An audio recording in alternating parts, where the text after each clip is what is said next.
माहिती आहे गौरव आणि नेहाची। गौरव जितेंद्र जगताप, वय वर्ष 28, नाशिकमध्येच वाढलेला एक मध्यमवर्गीय तरुण। शिक्षण पूर्ण करून त्याने पेडीलाइट कंपनीमध्ये नोकरी केली होती। मेहनती, स्वभाव सभ्य, बोलणं आणि जबाबदारीने घर चालवण्याची वृत्ती। आई वडील, एक लहान भाऊ आणि काही जवळचे नातेवाईक, असे छोटेखानी परिवार। नेहा वय वर्ष 24, तीही नाशिकच्या उपनगरातलीच, हुशार, घरातील सगळ्यांची लाडकी आणि खूप स्वप्न उराशी बाळगून संसारात पाऊल टाकणारी। नेहा आणि गौरवचं लग्न प्रेमविवाह नव्हता, पण त्यांचा संसार प्रेमात बहरलेला होता। गौरव आणि नेहा यांचा विवाह 2022च्या सुरुवातीला मोठ्या थाटामाटात झाला। दोन्ही कुटुंब आनंदात होती। विवाहानंतर काही महिन्यातच त्यांनी नयनतारा गोल्डन मध्ये एक फ्लॅट भाड्याने घेतला। इथून त्यांचा स्वतंत्र संसाराला सुरुवात झाली। सुरुवातीचे काही महिने दोघेही एकमेकातच हरवलेले होते। सोसायटीतील लोकही या जोडीबद्दल चांगलं बोलायचे। शनिवार रविवार एकत्र स्वयंपाक करायचे, फिरायला जायचे आणि भविष्यासाठी स्वप्न रंगवायचे। हा त्यांचा आयुष्याचा भाग झालेला होता। सगळं सुरळीत चालू असतानाच एक मोठा धक्का बसला।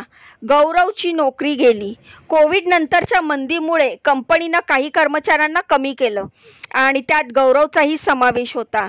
काही दिवसांनी त्याला तात्पुरती नोकरी मिळाली, पण पगार कमी होता। मग सुरू झाला एक वेगळाच संघर्ष। घर भाडं, रोजचा खर्च, वीज बिल, पाणी बिल, कर्जाचे हप्ते, सर्व गोष्टी एकाच वेळेस डोक्यावर आल्या। गौरवने काही मित्रांकडून पैसे उधार घेतले।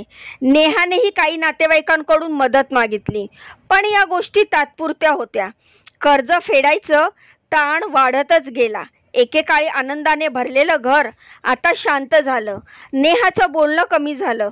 गौरवही सतत विचारात पडलेला असायचा। दोघेही एकमेकांशी खूप काही बोलायचे, पण आता संवाद कमी झाला आणि ताणतणाव त्यांच्या चेहऱ्यावर स्पष्ट दिसू लागला।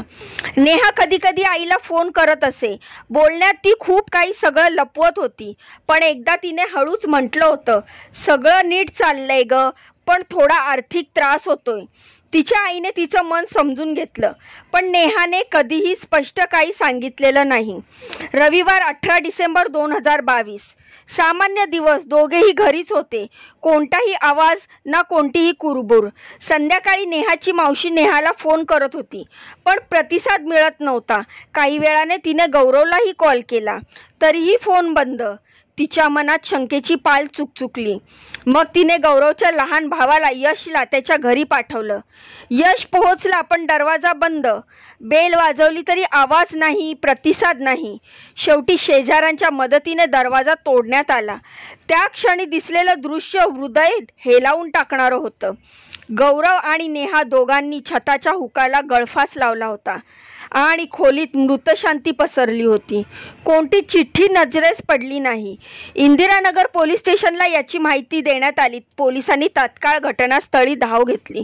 दोघांचे मृतदेह खाली उतरून पंचनामा केला गेला। प्राथमिक तपासात कोणताही जबरदस्तीचा पुरावा दिसला नाही। दरवाजा आतून बंद होता, त्यामुळे आत्महत्येचा स्पष्ट अंदाज आला। गौरवच्या मोबाईल, डायरी आणि काही कागदपत्रांची तपासणी झाली। काही कर्ज संबंधित माहिती आणि काही पेमेंट रिमाइंडर्स आणि काही पैसे मागणारे संदेश आढळले। या आधारावर पोलिसांनी ही आत्महत्या आर्थिक अडचणींमुळे झाल्याचा प्राथमिक निष्कर्ष दिला। गौरवचा लहान भाऊ यश आणि नेहाची मावशी दोघांचाही आवाज भरून आला होता। गौरवनं कधी सांगितलं नाही की इतकं काही डोक्यावर कर्ज आहे। यश म्हणाला, नेहाच्या आई वडिलांना तर अजूनही विश्वास बसत नव्हता। नेहा खूप शांत होती, आमच्याशी बोलत असे, पण ती काही सांगत नसे। तिच्या आईने अश्रूंना वाट मोकळी करत सांगितलं, गौरव आणि नेहा यांची आत्महत्या एक वेदनादायी वास्तव्याची आठवण आहे। आर्थिक अडचणी, नोकरी गमावणे, कर्जाचा ताण, हे सगळं मानसिक आरोग्यावर खोल परिणाम करतं, पण अनेकदा माणसं या गोष्टी कोणालाच न सांगता आतमध्ये झिजत राहतात। शेवटी त्यांच्या सहनशक्तीचा कडेलोट होतो। ही केवळ एक वैयक्तिक शोकांतिका नाही, तर समाजाला प्रश्न विचारणारी घटना आहे। आपल्याला आपल्या जवळच्या व्यक्तींच्या मनस्थितीबद्दल खरंच किती समज आहे? गौरव आणि नेहा यांचं आयुष्य अनेक सामान्य जोडप्यांसारखं होतं। प्रेम, संसार, जबाबदाऱ्या, काही अडचणी, पण त्या अडचणीवर मात करण्यासाठी पुरेशी साथ मिळाली नाही. त्यांचं मन फाटलं, पण कोणी ऐकलं नाही. त्यांनी मदतीचा हाक दिली, पण असेल फक्त निशब्द. आजही हजारो तरुण जोडपं अशाच आर्थिक आणि मानसिक अडचणीतून जात आहेत. पण ही गोष्ट आपल्याला आठवण करून देते संवाद, समजूतदारपणा आणि मानसिक आधार किती महत्त्वाचा आहे. या घटनेतून आपण काय शिकावं? तर कधी कधी लोक आपल्या आसपास असतात, पण त्यांच्या मनात काय चाललेलं असतं ते आपल्याला कळतच नाही. आर्थिक अडचणी मोठ्या असतात. एकमेकांशी न बोलणं, आधाराची कमतरता आणि मानसिक एकाकीपणा. समस्या ऐकून घेणं, संवाद साधणं आणि मदतीच्या वेळेत मदत करणं हेच कोणाचं आयुष्य वाचवू शकतं. मनातलं दडपण ओळखणं आणि त्यावर प्रेमाने प्रतिक्रिया देणं हीच खरी जबाबदारी आहे. ही घटना ऐकून याविषयी आपल्याला काय वाटतं ते मला कमेंटच्या माध्यमातून नक्की सांगा.